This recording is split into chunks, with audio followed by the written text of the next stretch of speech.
Kosa kubwa ambalo tunalifanya vijana ambao tunajiona tuna dhambi na hatujawa wakamilifu mbele za Mungu ni kufikiri kuwa makanisani ni sehemu ya watu wakamilifu. Ndio maana mtu wa kanisani akikuumiza au akikutendea kitu fulani kibaya kinakuuma zaidi na kufikiri kwa nini huyu mtu alinifanyia kitu kama hichi na ni mtu ambaye anaenda kanisani. It's because tumeshajiwekea kama kanisani ni sehemu ya watu walionyooka. Ndio maana hata sisi ambao tunatenda dhambi mara nyingi hatupendi kwenda kanisani. Because tunaona kama kanisa is not our place.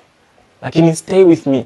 Sasa kanisa ni hivi, kanisa ni kama hospitali ambayo hiyo hospitali inapokea wagonjwa.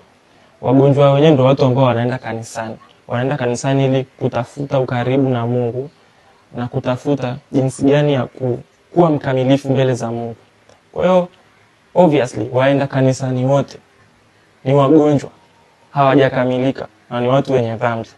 Kwa hiyo tutoe ile ideolojia kwamba mtu wa kanisani ni mtu aliyonyooka. Hapana.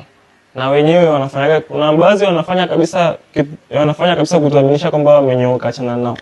Sasa iko hivi, wewe ambao unajihisi una dhambi, jaribu kuwa unaenda kanisani ili kutafuta njia ya kuwa mkamilifu na kujifunza jinsi ya kuwa mkamilifu mbele za Mungu.